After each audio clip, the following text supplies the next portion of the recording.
গত 15 বছর আওয়ামী লীগের হামলা মামলার নির্যাতন সয়ে বিএনপি এখনো বেঁচে আছে বলে মন্তব্য করেছেন আশুলিয়া থানা বিএনপির সাধারণ সম্পাদক আব্দুল গফুর মিয়া।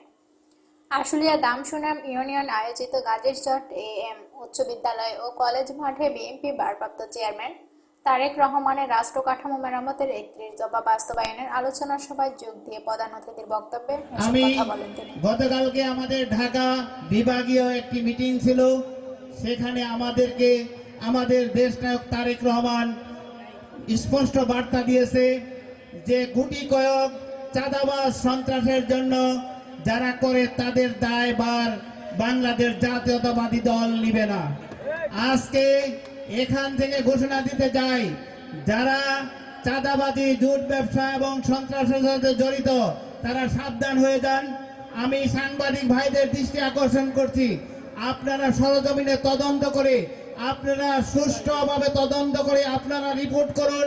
যদি বিএনপির কোনো লোক চাঁদাবাজির সাথে জড়িত থাকে আমরা নিজে তাদেরকে ধরিয়ে দেব। এটা তারেক রহমানের নির্দেশ, আমরা কাউকে ছাড় দেব না। গুটি কয়েক চাঁদাবাদের জন্য এই দল কোনো দায়িত্ব নেবে না, কারণ বাংলাদেশ জাতীয়তাবাদী দলের বিরুদ্ধে দেশি বিদেশি সকল রকমের ষড়যন্ত্র চলতেছে, সে যাতে করে বাংলাদেশ জাতীয়তাবাদী দলের বদনাম হয়। সেখানে মিডিয়া কু হচ্ছে, বিভিন্ন রকমের অপপ্রচার হচ্ছে। কাজে আমি বিএনপির সকল ভাইদেরকে, আপনারা 16 বছর 17 বছর কষ্ট করেছেন, আর একটু ধৈর্য সহ্য করেন, যাতে করে আমরা আগামী দিনে নির্বাচন পর্যন্ত অপেক্ষা করতে পারি। আমরা যারা জানি কারা কারা এই 16 বছর 17 বছর মাঠে ছিল, আমরা এই 16 বছর 17 বছর তারা কষ্ট করে আন্দোলন সংগ্রামে জড়িত ছিল, তাদেরকে আমরা উপযুক্ত মূল্যায়ন করবো ইনশাআল্লাহ। এই সাবেক দিয়ে পার পাওয়া যাবে না। যারা এই 16 বছর 17 বছর কমিটি ছিল, আন্দোলন সংগ্রামে মাঠে ছিল, তাদেরকে মূল্যায়ন করা হবে। আপনারা অধৈর্য হবেন না, ধৈর্য ধরেন। ইনশাআল্লাহ আমরা বিএনপি প্রতিটি নেতা এবং কর্মীকে মূল্যায়ন করবো ইনশাআল্লাহ। সেই জন্য আমি আপনাদের কাছে বিশেষভাবে অনুরোধ করছি, বিএনপি নেতা কর্মীদের কাছে, যে আপনারা এমন কিছু করবেন না যাতে করে দলের বদনাম হয়। দলের বদনাম হওয়ার মতো কোনো কাজ কেউ করবেন না।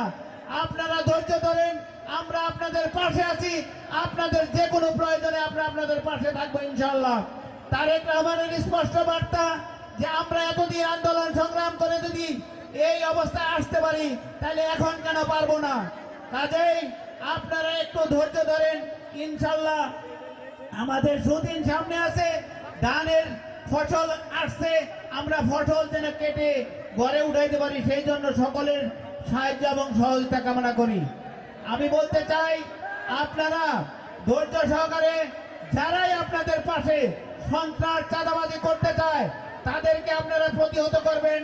আপনাদের যদি কোনো সমস্যা থাকে, আমার ফোন 24 আওয়ার্স খোলা থাকে, আমাকে যা বানাবেন আমরা থানা পুলিশকে বলে দেব, আমরা র্যাবকে বলে দেব, আমরা আশুলিয়া থানা বিএনপির সাধারণ সম্পাদক আব্দুল গফুর মিয়া আরো বলেন, বিএনপি ক্ষমতায় গেলে সকল হত্যাকাণ্ডের বিচার করা হবে এবং দেশে শান্তি শৃঙ্খলা ফিরিয়ে আনা হবে।